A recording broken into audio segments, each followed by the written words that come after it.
믿을 수 없는 일이 벌어졌습니다. 평범하게 살아오던 한 가장이 하루아침에 범죄자가 되었고 가족은 충격에 빠졌습니다. 우즈베키스탄에서 날아온 한 통의 편지에 저는 그만 눈물을 터뜨리고 말았어요. 하지만 한국에서 온 하나가 이 모든 절망을 뒤바꿨습니다.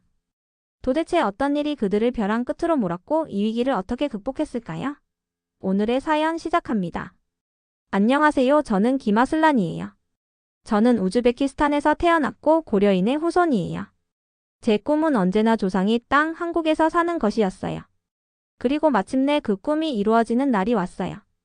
아내 디나라, 아들 미하일과 함께 타슈켄트 국제공항에 도착했어요. 몇 달 동안의 준비 끝에 드디어 한국으로 떠날 시간이 됐어요. 저는 미하일의 작은 손을 꼭 잡고 체크인 카운터로 걸어갔어요. 아이는 들뜬 표정으로 폴짝폴짝 뛰었어요. 디나라는 긴장된 듯 했지만 희망이 가득한 눈빛이었어요. 정말 한국으로 가는구나. 저는 손에 쥔 한국 여권을 꽉 쥐었어요. 이제 모든 게 잘 될 거야. 그런데 그 순간 검은색 유니폼을 입은 공항 보안요원들이 다가왔어요. 그들 뒤에는 경찰들이 따라오고 있었어요. 제 심장이 쿵 내려앉았어요. 김아슬란 씨 맞습니까? 한 경찰이 차가운 눈빛으로 물었어요. 등에 식은땀이 흘렀어요. 네, 맞는데요. 무슨 일이죠? 경찰들이 서로 눈빛을 주고받더니 단호하게 말했어요. 불법 외환거래 및 밀수 혐의로 체포하겠습니다. 우리와 함께 가시죠. 그 말이 벼락처럼 내리쳤어요. 밀수? 불법 거래? 이게 무슨 소리예요? 저는 분명 아무런 잘못도 하지 않았어요. 잠깐만요. 이건 오해예요. 저는 그런 일을 한 적이 없어요. 제 목소리가 떨렸어요. 손에서는 땀이 났어요. 하지만 경찰들은 저를 무시했어요.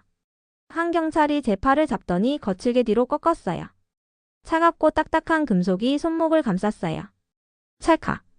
수갑이 채워졌어요. 이러시면 안 돼요. 저는 결백해요. 소리쳤지만 공항은 너무 시끄러웠어요. 사람들은 분주하게 움직였고 여기저기서 저를 힐끔거리며 수군거렸어요. 디나라가 제 쪽으로 달려왔어요. 그녀의 눈에는 공포와 분노가 가득했어요. 무슨 짓이에요? 제 남편은 아무 잘못도 없어요. 제발 놔주세요.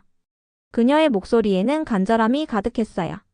하지만 경찰들은 들은 척도 하지 않았어요. 그때 미하일이 작은 손을 부들부들 떨며 제 허리를 끌어안았어요. 그의 손은 제 옷을 꼭 움켜쥐었어요. 아빠 가지마 제발. 작고 여린 목소리였지만 제 가슴을 산산조각 냈어요. 저는 억지로 미소를 지으며 말했어요. 괜찮아 아들. 다 괜찮아질 거야. 하지만 저조차도 제 말을 믿을 수 없었어요. 부탁드립니다. 저는 경찰들에게 예언했어요. 적어도 변호사에게 전화라도 하게 해주세요. 하지만 경찰들은 아무 대답도 하지 않았어요. 대신 저를 더 거칠게 끌어당겼어요. 바닥이 미끄러웠어요. 제 심장은 터질 듯 뛰었고 머릿속은 복잡하게 뒤엉켰어요. 디나라의 울음소리가 제 뒤에서 들려왔어요. 미하일의 흐느낌도 점점 작아졌어요. 저는 완전히 무력했어요. 끌려가면서 딱 한 가지 생각만이 제 머릿속을 가득 채웠어요. 이게 끝인가? 내 한국에서의 새로운 삶은 시작도 못하고 이렇게 무너지는 건가? 방은 작고 추웠어요. 회색 벽이 둘러싸고 있었고 공기에서는 오래된 담배 냄새와 눅눅한 콘크리트 냄새가 섞여났어요. 가운데에는 금속 의자가 하나 놓여 있었고 저를 기다리는 것처럼 보였어요. 앉고 싶지 않았지만 경찰들이 손짓하며 앉으라고 했어요. 그들의 눈빛은 차갑고 의심에 가득 차 있었어요. 주름이 깊게 팬 경찰 하나가 몸을 앞으로 숙였어요. 혐의를 부인하나요? 그가 날카로운 목소리로 물었어요. 저는 침을 삼키며 목소리를 가다듬었어요. 당연하죠. 저는 불법적인 일을 한 적이 없어요. 경찰들은 서로 눈짓을 주고받았어요. 그러더니 한 명이 비웃듯이 말했어요. 그럼 증명해 보세요. 저는 주먹을 꼭 쥐었어요. 밀수업자가 아니라는 걸 어떻게 증명해야 할까요? 비행기에서 내리는 순간부터 그들은 저를 붙잡고 가방을 뒤지고 마치 돌을 던지듯 혐의를 쏟아부었어요. 저는 뭘 잘못했다고 생각하시는지 모르겠지만 정말 아무 잘못도 없어요. 아무런 대답도 없었어요. 침묵만이 흐를 뿐이었어요. 날카로운 목소리의 경찰이 책상을 손가락으로 두드리며 뭔가 더 말하기를 기다리는 듯 했어요. 저는 깊이 숨을 들이마셨다가 내쉬었어요. 제발요. 최대한 차분한 목소리로 말했어요. 대한민국 대사관에 전화해 주세요. 그분들이 제 신원을 확인해 줄 수 있어요. 그러자 경찰들이 비웃기 시작했어요. 단순한 웃음이 아니라 비아냥거리는 듯한 깊은 웃음이었어요. 대한민국이 당신 같은 사람을 신경 쓸 거라고 생각하나요? 한 명이 빈정거리듯 말했어요. 사람들은 매일같이 체포돼요. 대사관이 당장 도와줄 거라고 믿어요? 저는 바로 대답하지 않았어요. 대신 등을 곧게 펴고 그의 눈을 바라봤어요. 네. 단호하게 말했어요. 분명 도와줄 거예요. 웃음이 점점 사라졌어요. 한 경찰이 깊은 한숨을 쉬며 구석에 있던 젊은 경찰을 향해 고개를 끄덕였어요. 그 경찰은 잠시 머뭇거리더니 전화를 걸었어요. 방 안은 숨소리조차 들릴 정도로 조용했어요. 몇 초가 몇 분처럼 느껴졌어요. 그러다 마침내 전화기 너머에서 분명하고 강한 목소리가 들려왔어요. 여기는 대한민국 대사관입니다.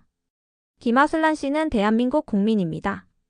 즉시 석방을 요구합니다. 경찰들의 얼굴이 굳어졌어요. 아까까지 자신만만하던 표정이 흔들렸어요. 한 명이 다시 제 여권을 집어들고 페이지를 넘겨가며 확인했어요. 그의 손가락이 미세하게 떨리고 있었어요. 실수를 저질렀다는 걸 알고 있었어요. 제일 크게 웃던 경찰이 길게 한숨을 쉬었어요. 풀어줘. 철컥. 방 안에 날카로운 소리가 울렸어요. 수갑이 풀리고 책상 위로 툭 떨어졌어요. 손목이 욱신거리고 빨갛게 자국이 남았지만 신경 쓰이지 않았어요. 저는 손목을 문지르며 감각을 되찾으려 했어요. 자유였어요.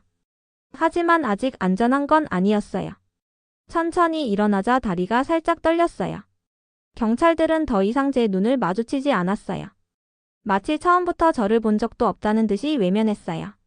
한 경비원이 나가는 길을 안내했어요. 밖으로 나오자마자 신선한 공기가 폐를 가득 채웠어요. 밤하늘이 머리 위로 펼쳐져 있었어요.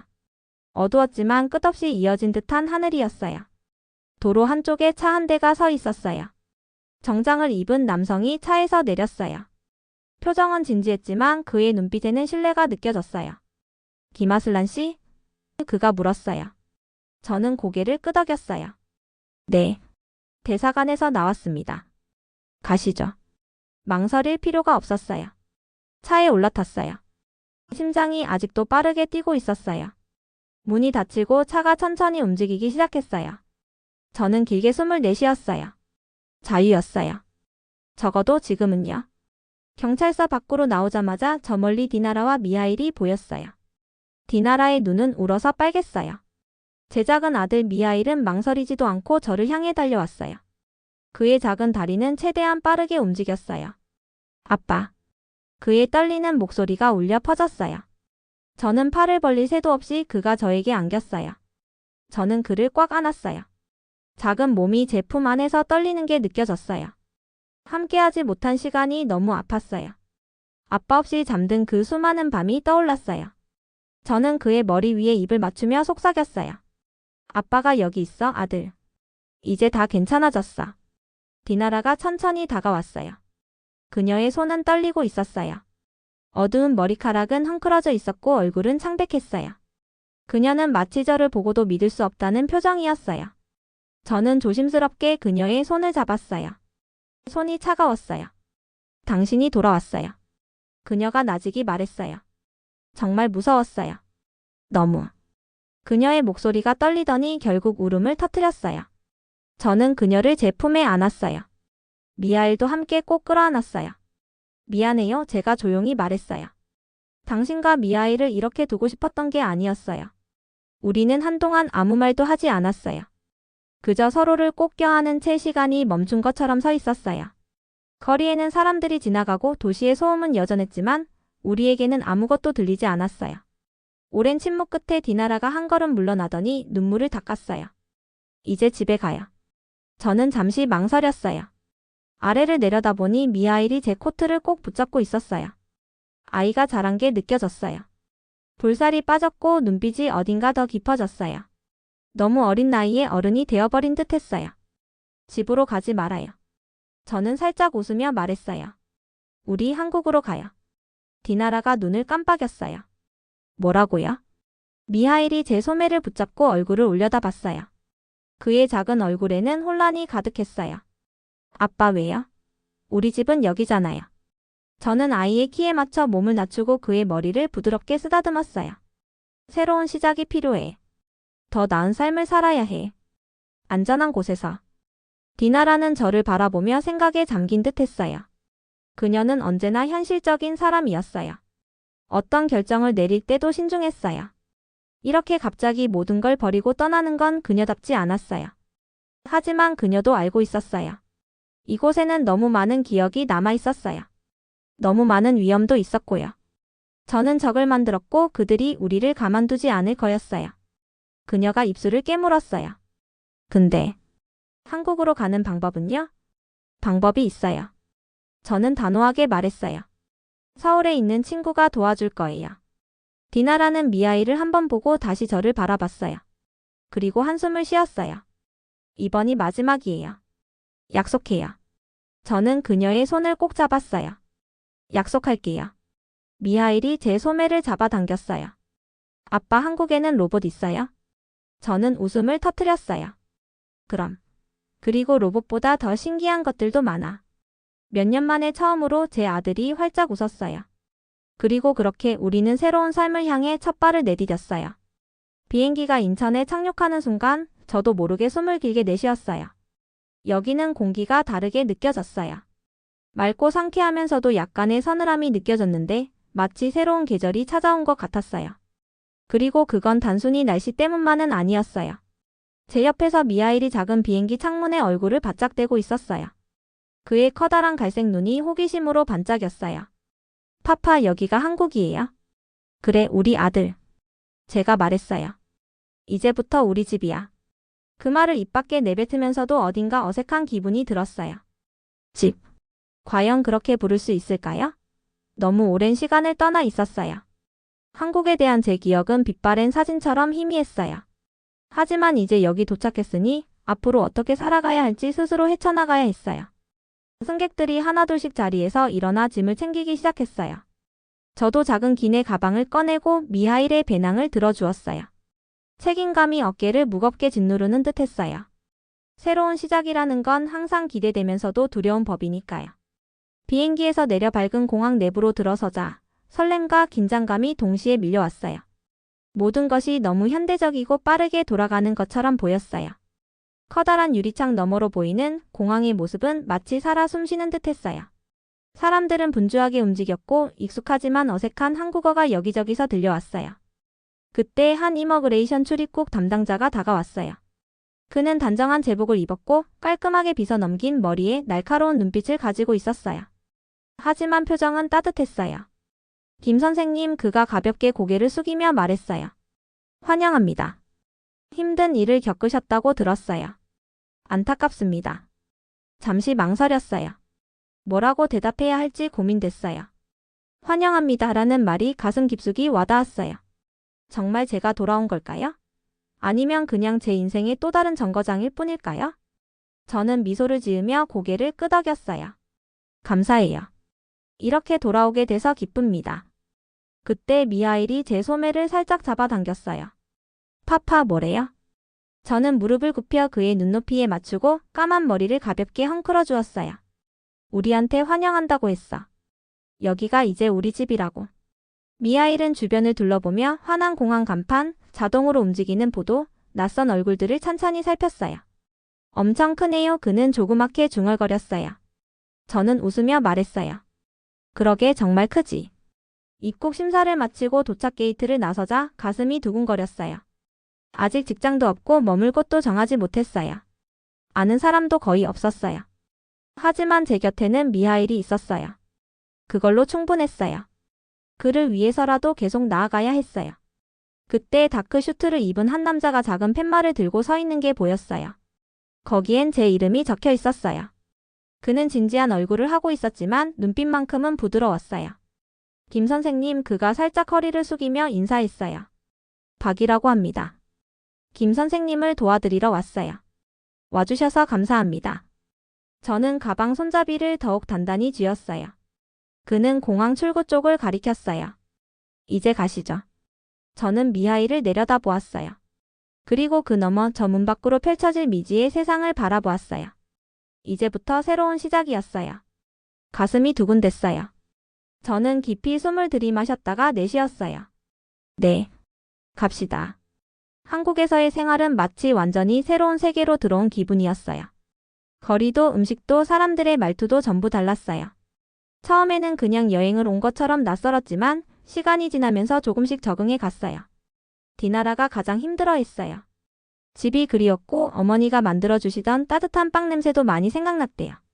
어느 날 저녁 창가에 앉아 밖을 바라보는 디나라를 봤어요. 조용히 다가가 앉아 디나라가 작은 목소리로 말했어요. 카자흐스탄이 너무 그리워요. 저는 그녀의 손을 잡고 말했어요. 알아요. 하지만 조금만 더 지나면 한국도 우리 집처럼 느껴질 거예요. 디나라가 고개를 끄덕였지만 아직 확신이 없는 표정이었어요. 반면 미하일은 생각보다 빨리 적응했어요. 한국어도 저희보다 훨씬 빨리 익혔고 학교에서 새로운 표현들을 배우는 게 재미있다고 했어요. 어느 날은 집에 오자마자 신나서 말했어요. 아빠 배고파가 나는 배고프다라는 뜻이에요. 저는 웃으며 대답했어요. 그거 아주 중요한 표현이네. 미하일이 장난스럽게 웃으며 말했어요. 그리고 맛있어요는 정말 맛있다는 뜻이에요. 학교 급식이 너무 맛있어서 자주 쓰게 될 것 같아요. 아이가 행복해 보여서 다행이었어요. 아직 친구 사귀는 건 쉽지 않았지만 노력하고 있다는 것만으로도 충분했어요. 저는 여행 작가로서 한국 생활을 계속 글로 남겼어요. 새로운 곳을 탐험하고 다양한 음식을 맛보면서 사람들과 이야기를 나누었어요. 한국은 정말 알아갈 게 많은 나라였어요. 어느 날 서울의 시장을 찾았어요. 시장 안은 사람들로 북적였고 여기저기서 고소한 냄새가 풍겼어요. 불판 위에서 고기가 지글지글 익고 노릇하게 부쳐진 전이 바삭한 소리를 내며 뒤집어졌어요. 그런데 어디선가 달콤한 향이 났어요. 궁금해하며 돌아보는데 한 상인이 작은 빵을 건네주었어요. 한번 드셔보세요. 저는 한 입 베어 물었어요. 바삭한 것과 부드러운 속 달콤한 팥이 입안 가득 퍼졌어요. 저도 모르게 말했어요. 맛있어요. 상인이 활짝 웃으며 말했어요. 한국어 잘하시네요. 그날 집으로 돌아오는 길에 호빵 한 봉지를 사왔어요. 이건 호빵이라는 거예요. 따뜻하고 달콤해서 디나라랑 미하일도 좋아할 것 같아요. 디나라와 미하일에게 건네주자 디나라가 한 입 먹고 눈을 감았어요. 이거 고향에서 먹던 빵이랑 비슷한데요? 미하일은 신나게 외쳤어요. 맛있어요. 이렇게 작은 순간들이 힘든 날들을 견디게 해줬어요. 하지만 모든 게 쉬운 것만은 아니었어요. 어느 날 디나라가 갑자기 선언했어요. 저 불고기 만들어 볼 거예요.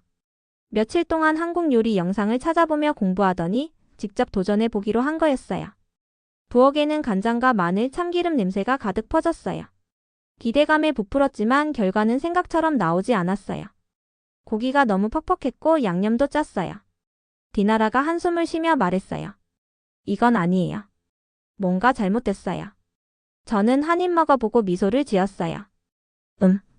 나쁘진 않은데? 디나라가 고개를 저었어요. 아니에요. 이건 실패예요. 한국 요리는 어려워요. 저는 디나라의 어깨를 토닥이며 말했어요. 처음부터 완벽하게 할 수는 없어요. 예전에 베슈바르막 만들 때도 처음엔 쉽지 않았잖아요. 그래도 계속 만들다 보니 잘하게 됐잖아요. 이거랑 똑같아요. 몇 번만 더 해보면 분명 맛있게 만들 수 있을 거예요. 그녀는 확신이 없어 보였지만 그 다음날 또 도전했어요. 그리고 그 다음 주에도 다시 만들어 봤어요. 그렇게 계속 연습한 끝에 어느 날 디나라가 한 입 먹고 웃었어요. 이번에는 괜찮아요. 저는 환하게 웃으며 고개를 끄덕였어요. 그렇죠? 제가 말했잖아요. 그날 저녁 우리는 고깃집에 가서 불판 위에서 지글지글 익어가는 삼겹살을 함께 구워 먹었어요. 고소한 냄새, 활기찬 사람들의 목소리, 따뜻한 분위기 속에서 우리는 오랜만에 마음껏 웃었어요. 디나라가 저를 바라보며 말했어요. 아즐란 정말 당신 말이 맞았어요. 한국 정말 멋진 곳이에요. 저는 고기를 하나 집으며 웃었어요. 그렇죠? 제가 그랬잖아요. 한국이 조금씩 우리 집이 되어가고 있었어요. 세월이 책장을 넘기듯 흘러갔어요. 미하일이는 점점 키가 자라고 우리 작은 서울 아파트에는 그의 웃음소리가 가득했어요. 저는 열심히 일하고 한국어를 배우고 친구들을 사귀면서 이곳에서 삶을 만들어 갔어요. 어느 날 한 중학교에서 강연 요청을 받았어요.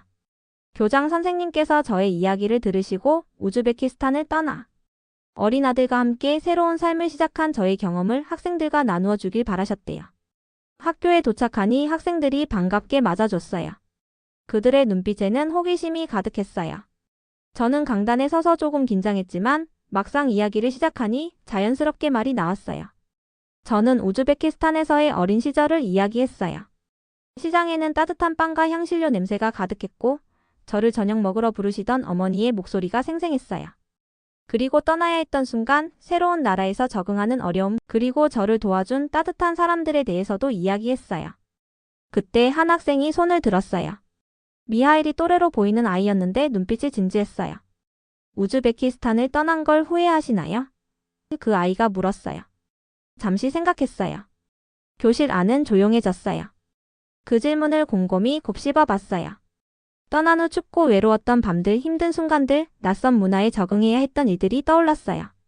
하지만 동시에 새로운 친구들, 한국어를 유창하게 말하게 된 순간의 뿌듯함, 그리고 미하일이가 밝게 자라는 모습을 떠올렸어요. 저는 고개를 저으며 미소 지었어요. 아니에요. 우즈베키스탄은 제가 태어난 곳이에요. 그곳은 언제나 저의 일부일 거예요. 하지만 한국이 저의 집이에요. 학생들 중 몇 명은 고개를 끄덕였고 어떤 아이들은 생각에 잠긴 듯 했어요. 제 이야기가 그들에게 작은 울림이라도 남길 수 있기를 바랐어요. 그날 저녁 저희는 저녁 식사를 마친 후였어요. 저는 창가에 서서 밖을 바라봤어요. 서울의 불빛이 저 멀리까지 이어져 있었어요. 마치 땅 위에 별들이 흩뿌려진 것 같았어요. 처음 이곳에 왔을 땐 낯설고 두려운 곳이었는데 이제는 익숙하고 편안한 곳이 되었어요. 그때 미하일이가 책을 들고 저에게 다가왔어요. 그는 책을 참 좋아했어요. 아빠, 저 한국이 너무 좋아요. 그의 말에 가슴이 벅차올랐어요. 저는 그의 머리를 살짝 헝클어주며 말했어요. 나도 그래, 아들아. 나도 그래. 저는 미하일이를 꼭 안았어요. 그의 따뜻한 온기가 느껴졌어요. 그 순간 확신했어요. 우리는 단순히 한 나라에서 사는 것이 아니라 함께 만든 이 집에서 살아가고 있다는 걸요. 사랑과 용기, 희망으로요. 우즈베키스탄에서 태어나 고려인의 후손으로 살아오면서 제게 조국이라는 단어는 늘 낯설고도 그리운 말이었어요. 저는 단순히 한국에서 살고 싶었던 게 아니라 제 뿌리를 찾고 싶었고 가족과 함께 더 나은 미래를 만들고 싶었어요. 하지만 그 길이 결코 쉽지는 않았습니다. 억울한 누명이 하루아침에 범죄자가 되었고 소중한 가족과 생이별할 뻔한 순간도 있었어요. 그러나 포기하지 않았어요. 그리고 한국은 저를 외면하지 않았어요. 대한민국 대사관에서 걸려온 한 통의 전화, 그것이 제 인생을 바꿨습니다. 저는 조국의 보호를 받았고 마침내 사랑하는 가족과 함께 한국 땅을 밟을 수 있었습니다. 시간이 지나면서 깨달았습니다. 조국이란 단순히 태어난 곳이 아니라 나를 지켜주고 나에게 기회를 주는 곳이라는 것을요. 이제 한국은 더 이상 낯선 나라가 아닙니다. 저와 제 아들이 살아가는 집이 되었습니다. 미하일은 이제 한국어로 또박또박 말합니다. 아빠, 한국이 너무 좋아요. 저는 조용히 그의 머리를 쓰다듬으며 속삭였습니다. 그래, 아들아. 이곳이 우리 집이야. 가끔 밤하늘을 바라볼 때면 우즈베키스탄의 별빛이 떠오릅니다. 하지만 그와 동시에 서울의 불빛도 제 마음을 환히 비춰줍니다. 고려인의 피가 흐르는 저는 이제 대한민국 국민으로서 제 가족과 함께 새로운 꿈을 꾸며 살아갑니다. 그리고 오늘도 이곳에서 사랑하는 가족과 함께 따뜻한 저녁을 맞이합니다. 한국이라는 이름 아래에서요.